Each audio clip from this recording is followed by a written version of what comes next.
Ministre conseiller en charge de la communication à la présidence de la République et porte-parole de l'Alliance pour la République. Monsieur le ministre, bonjour et bienvenue.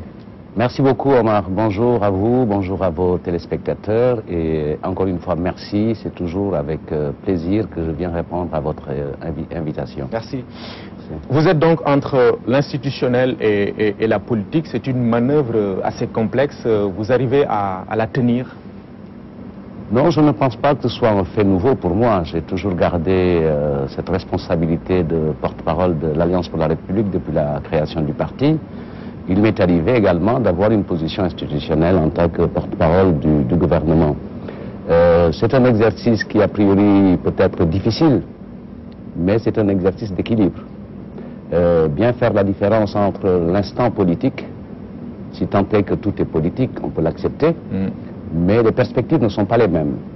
Puisque quand on est en charge d'une communication institutionnelle, il est plus conseillé, plus utile de donner à comprendre ce qui ressort de l'institution. Et ce qui ressort de l'institution, ce sont des actions, ce sont des positions qui sont en direction de l'ensemble des Sénégalais au titre de la responsabilité que le président de la République assume d'être la personne élue par les Sénégalais.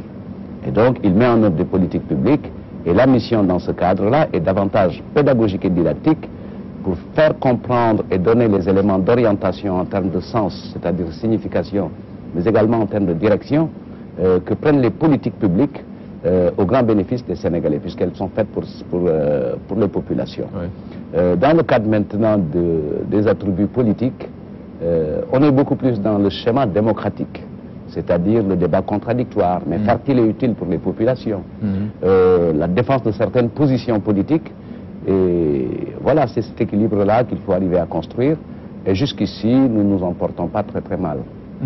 Alors, dans la gestion de cette communication, d'ailleurs, que nous allons mieux comprendre, il y a des réactions de certains responsables de la majorité qui ont suivi un peu le limogeage de Souri Kaba et des magistrats Moustapha Ka et Samba Ndiaye Seck. On perçoit ici une sorte de ligne de conduite au niveau de la majorité. Est-ce que c'est bien cela? Oui, il s'agit de cela, puisque le président de la République, à l'occasion de plusieurs conseils des ministres, a donné les termes de référence de la nouvelle doctrine de communication. Ces termes de référence sont des termes très clairs et très simples. Il s'agit de renforcer la cohérence dans l'élaboration des messages en provenance ou du politique ou de l'institutionnel. Il s'agit également d'éviter de tomber dans la veine polémique qui n'a aucun intérêt pour les Sénégalais et de mettre un peu plus d'ordre dans le cadre de notre démarche en renforçant la coordination, en renforçant maintenant les éléments qui doivent aider à dérouler une bonne stratégie de communication. Et dans ce cadre, le président de la République a déjà eu des communications fortes à l'endroit des ministres pour leur indiquer les meilleures pratiques et les bonnes attitudes. Il l'a fait également au niveau de l'espace politique, puisque sur 2 week-ends, il a rencontré le groupe des acteurs de la communication. D'abord dans un premier cadre avec un groupe d'information républicain qui travaille beaucoup plus au niveau des réseaux sociaux. Il a partagé avec eux ces éléments d'orientation pour clôturer un séminaire. Le dimanche qui a suivi a été également pour le président de la République l'occasion de rappeler les différents termes qu'il avait déjà indiqués. Parce que venant clôturer le séminaire des hommes et femmes qui représentent notre coalition dans le cadre du débat que la presse organise, que les médias organisent. Et ces termes n'ont pas varié.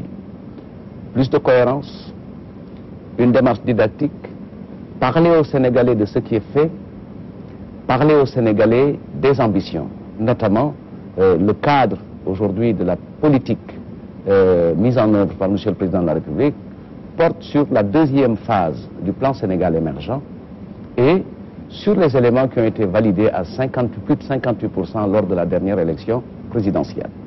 Donc, en un mot, il s'agit de porter davantage ces éléments de réalisation, donc son bilan, qui doit être mis en perspective justement pour bien partager les orientations consignées dans ce qu'on va appeler Macky 535. Oui.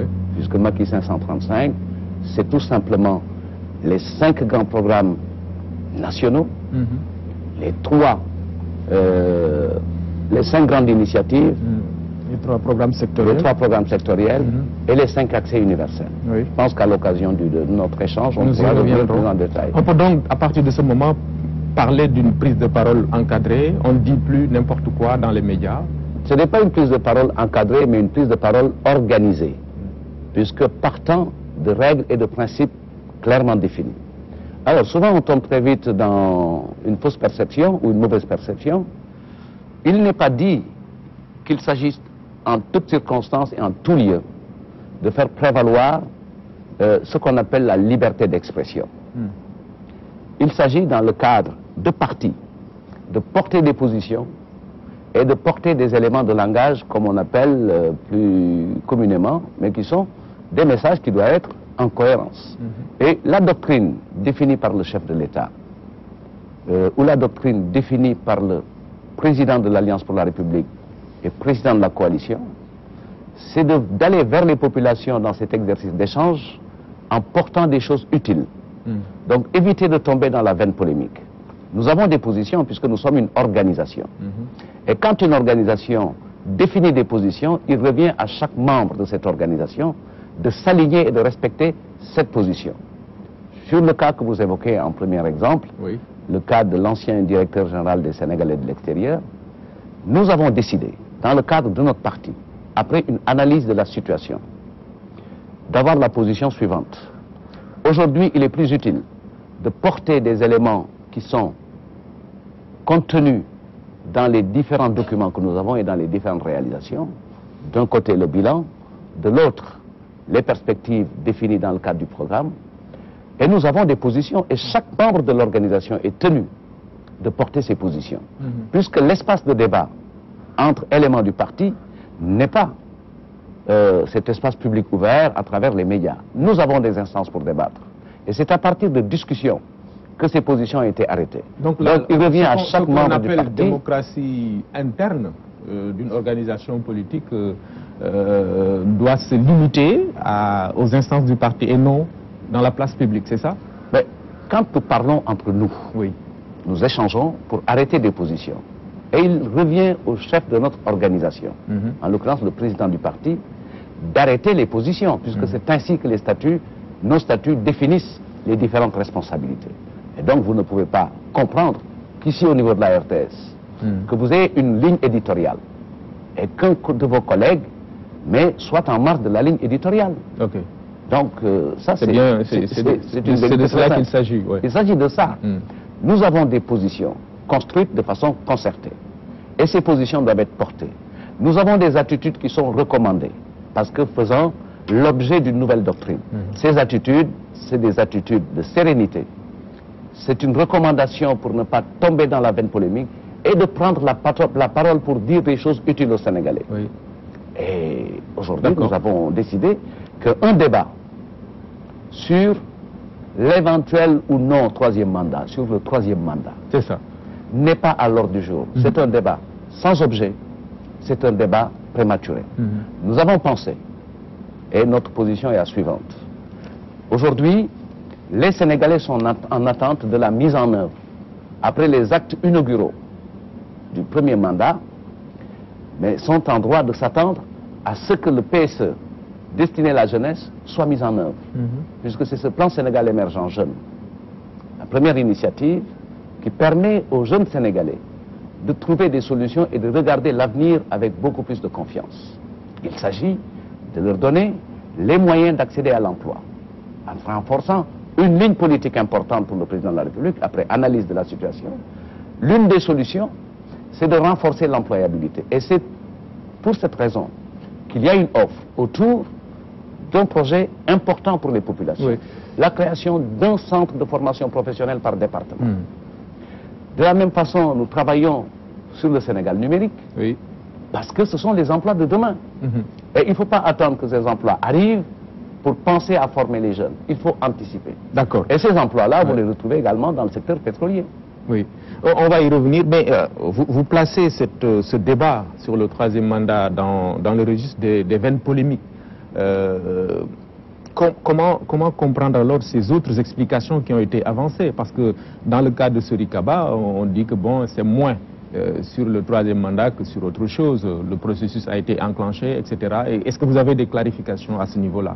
Non, ce qu'on peut dire, c'est qu'effectivement, il n'y a aucune connexion directe entre la sortie de notre camarade Sorikaba et la décision prise par le chef de l'État, mais de changer un directeur national qui est en place depuis un certain moment. Et dans beaucoup de services ou dans beaucoup de directions, mais il se passe des mouvements, il y a des changements, sans que l'on soit obligé de justifier ça comme une sanction politique.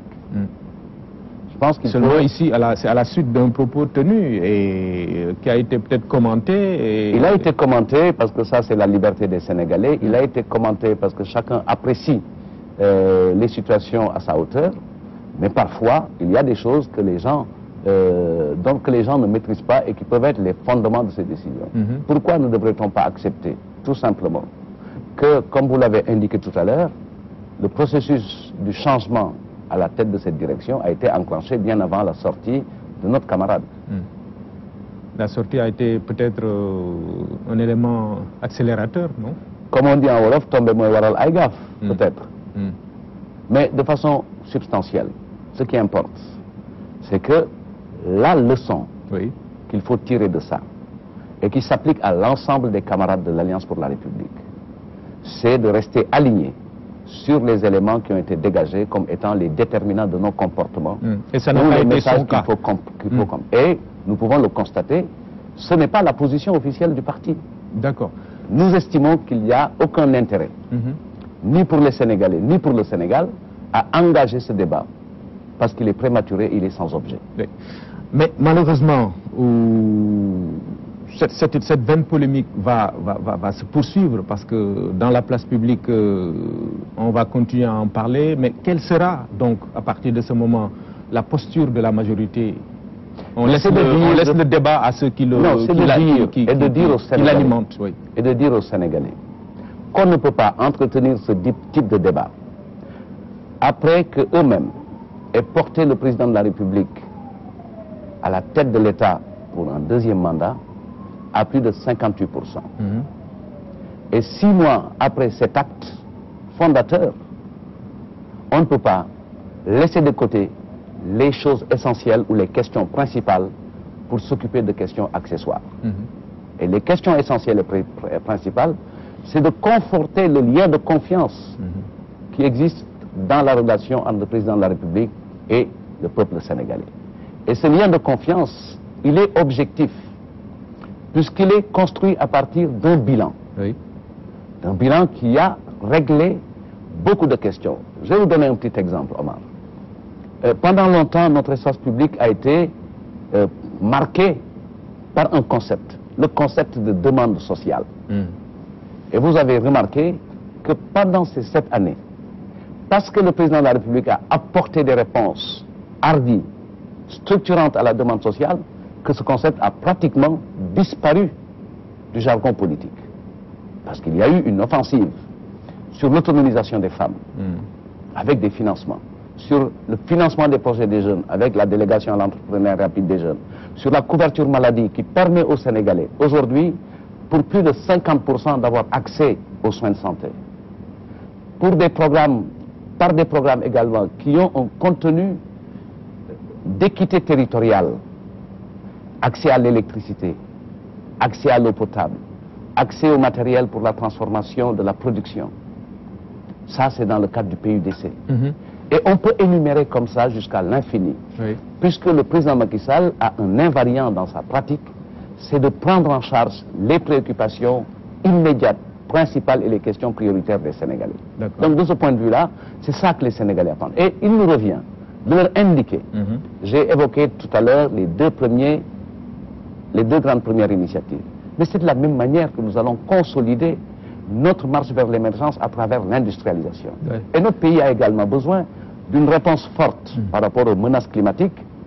Et aujourd'hui, l'ambition de la reforestation vient accompagner justement l'amélioration du cadre de vie à travers 2 grands programmes, le zéro déchet et le zéro bidonville, avec maintenant des mesures pratiques programme de 100 000 logements pour y accéder, et puis une grande campagne pour installer de façon permanente ce réflexe de la propreté et de l'hygiène. D'accord, donc vous laissez ce débat aux autres et vous vous concentrez sur l'essentiel. C'est bien cela la ligne de conduite, quoi. Mais c'est ça qu'il faut faire pour un homme raisonnable. Ouais. Ça ne va pas porter préjudice à la majorité Non, la majorité reste un bloc uni. Reste un bloc qui regarde dans la même direction. Elle reste un bloc qui a le sens de sa responsabilité et qui a du respect pour les Sénégalais. Respecter les Sénégalais, c'est de ne pas les engager dans des débats futiles.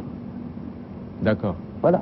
Ok, mais bien avant ce débat, la question quand même de la succession du président Macky Sall est agitée en interne. On prête même à certains responsables ces ambitions-là. Et voilà, de vouloir succéder au président. Si c'est avéré, ça peut installer des suspicions et même un malaise dans votre... Oui, on peut redouter qu'un débat sur une question de troisième mandat soit une porte dérobée pour engager cette question qui n'est pas en discussion dans le cadre de notre parti. On peut avoir des ambitions politiques, c'est légitime, mais il faut rester raisonnable et garder la sérénité. L'Alliance pour la République est un parti démocratique, est un parti dans lequel nous échangeons, nous discutons. Et aujourd'hui, le président de l'Alliance pour la République, c'est le président Macky Sall. Et nous autres avons des responsabilités dans le cadre de notre organisation. À certains, il est revenu la responsabilité d'être les responsables des cadres, d'autres porte-parole, d'autres s'occupant des jeunes, des femmes. Nous sommes un cadre organisé, un parti politique. Il obéit à une certaine rationalité. Et la question de la succession à la tête du parti n'est pas à l'ordre du jour. Et même, ça, du, pays, et même du pays. Du pays, c'est pas à l'ordre du jour. Aujourd'hui, le pays doit se mobiliser davantage pour être au travail. Puisque nous avons de vastes ambitions, de très grandes ambitions. Et je pense qu'il nous faut être un peu attentifs à ce qui se passe dans le pays, puisque je crois que les Sénégalais, globalement, ont maintenu l'espoir en s'appuyant et en se fondant sur ce qu'ils ont déjà expérimenté, ce qu'ils ont goûté avec le président Macky Sall. La communauté internationale regarde le Sénégal avec un œil intéressé, puisque le Sénégal est en train de prouver, au-delà de sa position de référence en matière de démocratie, que sous l'impulsion du président Macky Sall, à travers la mise en œuvre du plan Sénégal émergent, le Sénégal commence à être un modèle de référence dans la démarche vers l'émergence. Puisque le programme est structuré, la vision est très clairement établie, et le président de la République qui met en œuvre cette vision, mais a de la suite dans les idées, puisque le séquençage du plan Sénégal émergent l'indique très bien. Mais c'est également un homme qui a la qualité de donner de la suite à ses idées. Et aujourd'hui, c'est cette suite à ces idées-là qui nous permet de nous appuyer sur un bilan, mais également de communiquer à partir de perspectives utiles pour les Sénégalais. Et je crois que ce qui est intéressant et utile pour les Sénégalais, c'est justement que toutes ces bonnes nouvelles annoncées leur arrivent au quotidien. On va y arriver. On sent votre envie un peu de parler de cet essentiel, entre guillemets, qui sont les projets et programmes du président Macky Sall. Mais on voit que dans le même temps, c'est vrai, la majorité s'organise pour mieux communiquer, etc. Mais il y a aussi une opposition qui manœuvre, qui se déploie au sein de cadres de concertation ou de front, en tout cas de structures bien indiquées. Comment vous appréciez tout cela? Ben, si je m'arrêtais à vos deux mots, vous dites que la majorité s'organise, l'opposition manœuvre. Je pense que la messe est dite. La majorité s'organise. Elle s'organise, hein, en manœuvrant. Ah ben d'accord. Alors elle s'organise en manœuvrant. Donc je crois que ça c'est une tradition bien sénégalaise, puisque nous avons quitté l'ère des partis tout seuls avec leurs ambitions et nous travaillons depuis un moment, je crois, à faire éclore des coalitions utiles. Mais je crois que c'est une bonne nouvelle que notre opposition s'organise pour être forte, qu'elle s'organise pour proposer une alternative, qu'elle s'organise pour créer l'espoir. Et je crois que sur ces trois terrains-là, sur le plan de la force politique, nous n'avons pratiquement absolument rien à craindre. Sur le plan de la qualité de la proposition politique, je reste sur une conviction, c'est que le plan Sénégal émergent est un horizon indépassable pour l'opposition. Sur le plan maintenant du potentiel politique, je crois que les Sénégalais qui sont des hommes et femmes de bon sens restent sur les choix qu'ils ont faits. Ils ont fait des choix majeurs en 2012 et ils ont fait également un choix majeur en 2019 avec une expression du suffrage universel très claire, incontestable. Incontestable. La preuve, ceux qui ont été candidats n'ont pas jugé utile, puisqu'ils ont compris que tout s'est passé très très bien. Ouais. Ils n'ont pas jugé utile de déposer des recours. En tout cas, c'est la lecture que je fais, moi, de leur position. Ok. Vous ne voyez pas, comme certains, voilà, une manœuvre visant à contrebalancer un peu les retrouvailles récentes entre le président Macky Sall et le président Abdoulaye Wade? Mais écoutez, ces retrouvailles-là ne sont pas des retrouvailles de manœuvre politique. Ces retrouvailles ont eu lieu à travers un événement qui a mobilisé l'ensemble des Sénégalais en produisant suffisamment d'émotions. Il s'agissait en l'occurrence de l'inauguration de la grande mosquée Massalikul Jinan, occasion au cours de laquelle le président Macky Sall et le président Abdoulaye Wade se sont rencontrés sous les auspices du khalife général Serigne Mountakha Bachir Mbacké. Une très bonne nouvelle qui a suscité beaucoup d'émotions dans le pays, puisque c'était une demande. Les modalités ont été définies par le khalife général. Nous ne le remercierons jamais assez et nous ne cesserons jamais de prier pour lui, pour qu'Allah lui accorde longue vie et une excellente santé. Ces retrouvailles politiques, ces retrouvailles sont au niveau aujourd'hui des deux autorités que sont le président de la République, le président Macky Sall et son prédécesseur. Maintenant, sont-elles politiques? Nous l'espérons, pour renforcer justement cette atmosphère de sérénité et consolider notre stabilité, la stabilité de notre pays. Nous avons besoin de sérénité puisque le président Macky Sall a engagé également une démarche essentielle dans sa façon de faire la politique, qui est le dialogue national. Et si vous analysez bien ce concept de dialogue national, il dépasse les dialogues traditionnels qu'on a conduits dans notre pays, qui étaient pratiquement des dialogues politiques. Il engage toutes les forces vives de la nation, ce dialogue, avec sa composante politique, qu'il faut encourager, puisqu'elle est parvenue, cette composante politique, à acter des consensus importants sur un agenda de travail, avec le report des élections locales, mais également un travail à faire au niveau du fichier électoral pour consolider notre démocratie. Donc ce dialogue-là, c'est lui qui doit nous aider à mettre en place un cadre de mise en œuvre des politiques publiques, un cadre de sérénité et de stabilité pour que notre pays avance. Maintenant, quand j'entends certains commentaires, notamment relativement à l'affaire que vous avez évoquée à la Commission des droits de l'homme, au Comité des droits de l'homme aux Nations Unies, c'est ça. Certains sont très vite passés du dialogue, des réconciliations politiques à la réhabilitation judiciaire. Oui. Ce n'est absolument pas le cas. Oui. Absolument pas le cas. Il ne s'agit pas de ça. Oui. Et ça ne peut pas torpiller non plus ces retrouvailles, comme le craignent certains. Non, je peux comprendre que certains acteurs politiques, aussi bien de la majorité comme de l'opposition, soient préoccupés par cette dynamique. Mais il faut leur dire en toute sérénité que la perspective de ces retrouvailles, la perspective du dialogue politique est unique. C'est de renforcer notre stabilité et notre capacité à aller ensemble. Puisque si le président de la République décide que l'élément le plus significatif, pour en résumer, de toute sa politique, c'est le Sénégal de tous et le Sénégal pour tous, c'est-à-dire qu'il appelle à une mobilisation sans exclusive et sans exclusion. Et je crois que l'ensemble des Sénégalais doivent se réjouir d'avoir un président de la République qui a le souci de consolider la nation, de consolider le vivre ensemble et d'entraîner tous les Sénégalais dans un élan collectif vers la réalisation de ce que l'avenir nous promet, c'est-à-dire un Sénégal émergent. Dans cette histoire d'ailleurs de réhabilitation de Karim Wade, évidemment, en commentant l'affaire, le cas Sodikaba, on est venu jusqu'à peut-être oublier de préciser un peu la position officielle du gouvernement dans ces cas-là, au Conseil des droits de l'homme. Quels ont été les torts de ces magistrats de n'avoir pas respecté peut-être la position officielle du gouvernement. C'est bien cela? Je ne dirais pas que ce sont des torts, mais je voudrais rappeler la position du Sénégal. Elle est très claire et très simple.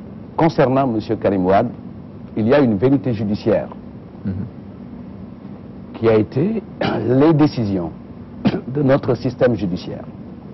Je voudrais rappeler que dans le cadre de l'application de la loi, toutes les procédures ont été mises en œuvre. Et au final, M. Karim Wade a été condamné à une peine de prison. Il en a exécuté une partie avant de bénéficier d'une grâce présidentielle. Il reste maintenant à courir des indemnités, des condamnations pénales, dont il doit s'acquitter puisqu'il est détenu de l'État. La vérité judiciaire, elle est la suivante. L'affaire Karim Wade revêt le caractère d'autorité de la chose jugée. Et ce n'est pas au Sénégal qu'on va s'affaisser pour laisser des décisions ou des avis d'experts prendre la place de la décision d'une autorité judiciaire. C'est ça la position du Sénégal. Donc pour nous, cette affaire, du point de vue des procédures judiciaires, elle est terminée puisque notre position est la suivante. Oui. Voilà. Oui. Même si le Conseil en question a eu peut-être des remarques sur les droits ou voilà, les droits de l'intéressé, etc. Mais le Conseil peut avoir des avis puisqu'il s'agit d'experts. Oui. Il ne s'agit pas de la Commission des droits de l'homme. Il s'agit d'experts qui donnent leur avis. Oui. Et il ne faut pas donner. Et qui ont posé des questions d'ailleurs. Qui peuvent poser des questions auxquelles le Sénégal a apporté toutes les réponses. Et ces réponses-là ne débordent pas le cadre que je viens de dire. Autorité de la chose jugée, vérité judiciaire dans cette affaire. Maintenant, on évoque la réhabilitation, mais dans notre droit, je crois qu'il faut bien comprendre comment les choses se passent. La réhabilitation n'est pas l'affaire du chef de l'État. Et est-ce qu'on a bien lu ce que dit le Code? Puisque les cas de révision de procès sont limitativement énumérés, et jusqu'à plus ample informé, concernant M. Karim Wade, aucun de ces cas n'existe. Aucun. Ensuite, la question d'indemnisation, quelle que soit la générosité du chef de l'État, qui pourrait, même s'il était tenté de le faire, il ne le pourrait pas. Puisque ces affaires relèvent de l'autorité judiciaire. Ça relève d'un juge. Donc il faut qu'on apprenne à faire la distance et la différence entre ce qui est la prérogative du chef de l'État et en matière judiciaire. La prérogative principale qui lui est reconnue par la Constitution, c'est le droit de grâce. Oui. Or, ce droit de grâce, le président de la République ne peut pas intervenir dans une affaire. Et il n'intervient que quand cette affaire, l'affaire est définitivement réglée. C'est-à-dire que quand toutes les voies de recours ont été épuisées, que l'autorité de la chose jugée s'installe, il peut intervenir et ce n'est plus dans le cadre judiciaire puisqu'il n'a pas de prérogative judiciaire. Voilà. D'accord. Le vrai débat est donc dans les projets et programmes du président Macky Sall. Je le pense. Ce lundi, bon c'est vous qui le dites, je ne veux pas... Alors, c'est ce que je pense. Donc demain sera lancé le BRT, le bus rapide transit, un gros projet. Quelle est son importance dans le quinquennat du président Macky Sall? C'est même au-delà du quinquennat du président Macky Sall, puisque ce projet s'inscrit dans une transformation de nos modes de vie. Je parlais tout à l'heure des 5 grandes initiatives, des 3 grands programmes et des 5 accès universels. Et justement, parmi ces 5 accès universels, il y a les services de mobilité collective. Omar, on a tous constaté, pour s'en désoler tous les soirs, l'hécatombe qu'il y a en matière de transport, puisque les Sénégalais s'agglutinent dans des 7 places, s'agglutinent dans des clandos, s'agglutinent dans des ndiagadjaï, et notre pays a une croissance démographique qui nous impose d'avoir une réflexion tournée vers l'anticipation. Et nous savons tous que d'ici une quinzaine d'années, notre population va être multipliée par 2, avec une bonne partie des Sénégalais vivant dans la région de Dakar, qui ne représente que 0,30% du territoire national. Donc il nous faut des services de mobilité collective. C'est tout le sens du déplacement de l'épicentre Dakar vers Diamniadio, mais c'est tout le sens du train express rapide, le TER, qui a une capacité de transporter quotidiennement plus de 120 000 personnes. Et aujourd'hui, entre ce qu'on appelle la banlieue et le centre-ville de Dakar, qui est un point de convergence de beaucoup de Sénégalais, il faut un transport multimodal, avec un bus, avec le TER. Donc c'est cette combinaison qui vient renforcer l'offre de mobilité collective dont les Sénégalais ont besoin. Donc, critiquer ce projet, je crois qu'on peut avoir le droit de le faire. Mais ça dépend de l'ambition que nous avons pour le Sénégal. Nous avons, avec le président Macky Sall, l'ambition de faire du Sénégal un pays moderne, un pays de sécurité, un pays de stabilité, un pays d'opportunité. On ne peut pas rester reclus dans la banlieue, incapable de se déplacer pour venir chercher du travail. Ce n'est pas possible. Cette modalité-là de mobilité, mais elle rapproche les Sénégalais de leurs besoins et des lieux où on règle ces questions-là. D'accord. Donc le bus express, le bus transit rapide est une modalité moderne de transport collectif. D'accord. Mais avec l'expérience du TER, on a vu qu'il y avait des problèmes dans la gestion des impactés. Les engagements sur les délais également étaient un peu risqués. Est-ce qu'on sera plus prudent cette fois? On a été prudent avec le TER. L'État n'a pas manqué de prudence. L'État a fait face justement à une réalité, et c'est ça qui renchérit les projets dans notre pays, puisque de façon anarchique, les Sénégalais s'installent sur des emprises qui sont destinées à d'autres usages. Ouais. Et heureusement d'ailleurs que nous avons dans notre système une vision un peu humaniste, puisque le président de la République a demandé qu'on fasse des efforts pour que toutes les personnes qui sont concernées par le déplacement pour la réalisation du projet soient pris en charge. Certains ont bénéficié de parcelles de terrain, d'autres ont été indemnisés en plus pour pouvoir retrouver les moyens d'avoir un toit et d'héberger leur famille. Donc ça, et il n'était pas dit qu'ils aient droit à ça, mais il fallait le faire. On a été prudent dans la gestion puisque les délais ont été tenus. Ce qu'on n'a pas bien compris et sur lequel nous n'avons pas peut-être bien échangé avec les Sénégalais, c'est de leur dire qu'au-delà de la réception des voitures et des locomotives, au-delà de la mise en place du tracé et de l'installation du circuit électrique, il y avait une période relativement longue de tests de sécurité. Puisque vous ne pouvez pas lancer comme ça un train qui est alimenté par 25 000 volts, comme ça, sans sécuriser les emprises, sans les tester. Et les partenaires qui aident le Sénégal à la réalisation de ce projet ont une très très grande expérience des transports. Il y avait un phasage à comprendre. Voilà. Il y a ça à comprendre, il y a également les impatiences.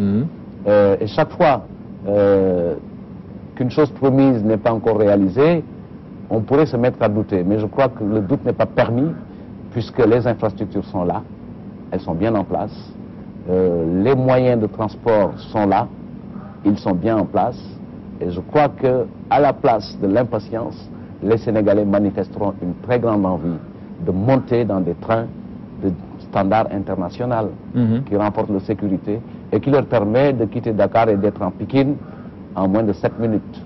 Et ça va changer. D'accord. Le Doing Business 2020, le Sénégal gagne des places, 18 pour un bond de 4,9 au point. Voilà. Qu'est-ce que cela signifie aussi encore dans la mise en œuvre des politiques publiques sous le président Macky Sall? Mais je crois que ce sont encore là une manifestation des grandes victoires du Sénégal, puisque ce classement Doing Business fait suite aux décisions et aux appréciations faites par la Banque mondiale et l'FMI à l'occasion de leur dernière Assemblée générale, qui ont considéré que le Sénégal est dans la très bonne direction, puisque nous avons même changé de cadre de partenariat. Nous quittons l'ISPE, l'initiative de soutien, pour un autre cadre de coordination des politiques publiques. Ça veut dire tout simplement que le Sénégal est assez stable du point de vue macroéconomique et du point de vue de ses agrégats. Le Sénégal offre des perspectives qui montrent que le Sénégal est un pays à risque mineur, aussi bien sur le plan de l'endettement que de la crédibilité de sa signature.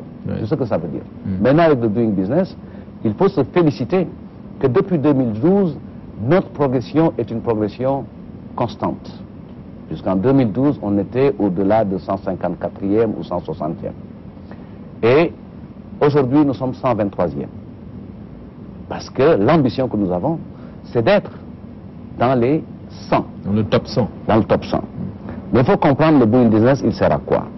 Il n'est pas l'expression d'une qualité de l'économie, mais il indique les opportunités de faire des affaires dans notre pays. Donc, il facilite l'attractivité de l'investissement. Ouais. Et le doing business est une démarche qui évalue sur du quantitatif. Nombre de procédures, délai et coût. Et il y a un agenda de travail. Et le classement de cette année est lié aux performances du Sénégal sur 4 questions centrales. Le paiement des impôts de façon électronique, ce qu'on appelle e-tax, où le Sénégal a fait de très bonnes réalisations. L'impact ou la contribution de l'économie, du développement local, de l'économie locale. La sécurité pour les investisseurs à travers les tribunaux de commerce. Et ce sont des questions qui sont essentielles pour consolider la confiance installée par le fait des politiques publiques qui ont un impact et qui ont les moyens d'être mis en œuvre. D'accord. Mais dans les grilles de lecture ou analyse, on parle de l'impact de ce classement sur le vécu ou la vie des entreprises du privé, parce que c'est eux qui investissent en définitive. Oui, c'est les entreprises qui investissent. Et si on veut rester objectif dans le débat, dans tous les pays du monde, il y a ce cycle de vie des entreprises, création d'entreprises opposée à la mortalité de celle-ci. Oui. Et nous ne faisons pas exception. Tous les jours se créent des entreprises et tous les jours d'autres entreprises tombent en difficulté. Nous avons des mécanismes à travers le bureau de mise à niveau, à travers l'ADPME, pour accompagner le développement des entreprises. Puisque notre ambition, elle est très claire. Avec la création du fonds d'investissement souverain, le fonds 6, l'ambition était d'aider des entreprises sénégalaises à être des champions pour renforcer leur compétitivité, leur productivité et gagner des parts de marché à travers une compétitivité bien construite. Et c'est parce que nos entreprises sont accompagnées que nous avons pu, sur les 5 ans, entre 2012 et 2019, sur les 7 ans, créer près de 500 000 emplois. Puisque c'est ça les statistiques, ce sont ça les statistiques officielles, hors emploi rural. Donc les entreprises ont besoin d'être accompagnées incontestablement, mais cet indicateur renseigne sur le suivi qui est accordé aux entreprises, puisque le doing business accompagne les entreprises tout au cours de leur vie. C'est ça. Et on peut mieux faire dans tous les cas, parce que l'objectif est d'être dans le top 100. L'objectif est d'être dans le top 100, voilà, mais... Et pour cela, il faut une meilleure santé du privé, des investisseurs. Ah oui, absolument, puisque c'est ça, la perspective un peu de l'attractivité. Et le Sénégal a fait beaucoup d'efforts en matière d'attractivité de l'investissement. Vous avez les zones économiques spéciales, qui sont des cadres qui donnent des avantages aux investisseurs, puisque nous avons l'ambition et l'objectif de créer de l'emploi et d'enrichir notre pays à travers des mécanismes de politique publique, puisque chaque fois que nous faisons du désenclavement à travers cette politique d'équité territoriale, mais il s'agit tout simplement d'un enrichissement pour les collectivités, les territoires qui sont désenclavés. Il faut les accompagner de l'investissement. Et cet investissement, c'est ce qui crée de l'emploi. L'État a comme responsabilité de mettre en place le cadre logique qui favorise la création d'emplois. Il ne revient pas à l'État de créer des emplois. Bien sûr. Donc ça, je crois qu'aujourd'hui, c'est clairement compris et largement partagé. Donc l'effort à faire pour accompagner les entreprises, le gouvernement est là-dessus, en train de travailler pour renforcer les zones industrielles ou les parcs industriels comme nous avons à Diamniadio, multiplier cela, attirer de l'investissement à travers des dispositifs de la fiscalité, la baisse des facteurs de production, et bientôt le Sénégal pourra disposer de gaz et de pétrole, ce qui va venir renforcer notre offre en matière d'énergie, puisque notre politique est calée dans ce concept gas to power, comment passer du gaz à l'énergie, parce qu'il faut avoir de l'énergie. Très très bon marché pour attirer les investisseurs, parce que c'est également un facteur de compétitivité. D'accord. Alors dans ce déploiement un peu du PAP 2, parce que c'est de cela qu'il s'agit, le plan d'action prioritaire numéro 2 du PSE, il y a une démarche que l'on voit venant du président de la République, une démarche de rationalisation. Certains, dans leurs commentaires ou analyses, voient un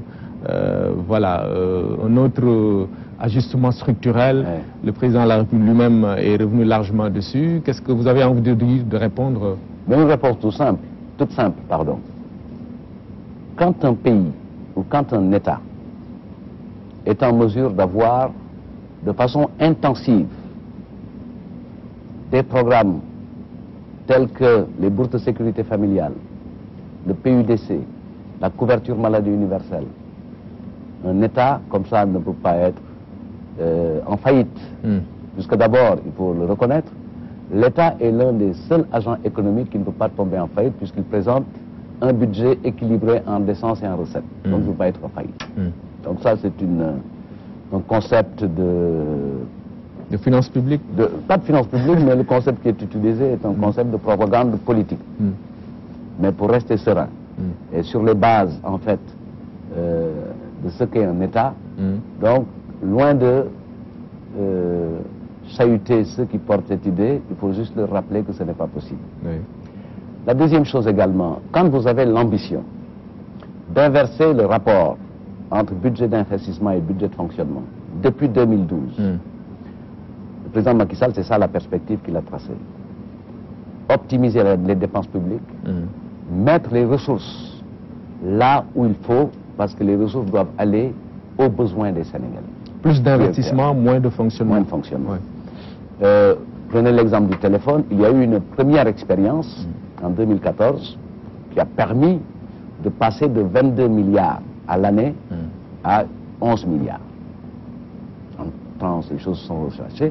Et on a mis, le président Macky Sall a bien jugé et il a bien perçu que c'était une niche. Parce qu'il y avait, je ne dirais pas du gaspillage, mais on pouvait faire autrement. Et la proposition qu'il a dégagée, quoi qu'elle fait après les premiers inconforts, comme toute décision nouvelle, elle est aujourd'hui bien perçue et bien comprise. Parce que les marges qui sont dégagées, si nous passons de 11 milliards à 1 milliard, il y a 10 milliards qui peuvent venir en contribution. Je donne un exemple. Vous mettez ces 10 milliards sur la délégation à l'entrepreneuriat rapide, vous augmentez de plus de 30% ces dotations budgétaires. Et ça fera autant de Sénégalais qui accèdent au financement. Si vous faites ce choix. Vous pouvez faire le choix d'utiliser ces marges reconquises dans le secteur de la santé. Ça fera encore beaucoup de Sénégalais qui peuvent accéder à la santé. Donc ce qu'il faut retenir de façon substantielle, c'est que le président Macky Sall a installé une dynamique de conquête de notre souveraineté budgétaire. L'exemple le plus achevé, c'est le BCI, le budget d'investissement consolidé. Quand le président arrivait, on était peut-être à 20% de nos ressources propres. Et aujourd'hui, la tendance est pratiquement inversée. C'est parce qu'il a eu le courage et l'engagement de conquérir des marges de manœuvre budgétaires, de mettre un stop au gaspillage, de rationaliser la dépense et de mieux dépenser, d'optimiser les dépenses publiques, que nous sommes aujourd'hui en mesure de financer sur nos ressources propres ces chantiers et ces secteurs importants que je viens d'évoquer. D'accord. Un mot sur l'agenda international du président Macky Sall pour en terminer. Il rentre d'un voyage avec vous d'ailleurs de Russie, d'Oslo, de Paris. Avant, il y avait la TICAD, le Conseil ou l'Assemblée générale des Nations Unies. La portée de son action diplomatique, on peut l'apprécier comment? Je crois que chaque rencontre internationale à laquelle prend part le président Macky Sall se conclut toujours par une grande victoire pour le Sénégal et une grande victoire pour l'Afrique. Puisque le président Macky Sall est un acteur important de notre système international. Je le disais à quelqu'un sur le ton un peu de la rigolade, disait que le président Macky Sall a eu la chance d'être un des anciens du G7 et du G20. Il y a accueilli des présidents comme le président Trump ou le président Macron qui ont été élus postérieurement au président Macky Sall. Et dans ces espaces-là, le président Macky Sall est souvent sollicité pour être la voix de l'Afrique. ce qui est très facile et cohérent dans le cadre de ses responsabilités au niveau du NEPAD, puisqu'il c'est lui le président du comité. Et sur Sochi, dans le cadre de la rencontre Russie-Afrique, il a fait une communication pour appeler ce partenariat avec la Russie, mais orienté sur une politique d'infrastructure. Puisque le programme de Dakar, qui a été arrêté à Dakar, le PDCI ou PIDC, je ne sais plus, est un cadre de mise en œuvre et peut assurer le suivi et évaluation. Puisque dans les relations internationales, justement, avec ce nouveau partenariat que le président Macky Sall promeut et qu'il porte, qui est un partenariat sans exclusive et à 360 degrés pratiquement, le message est entendu et partagé.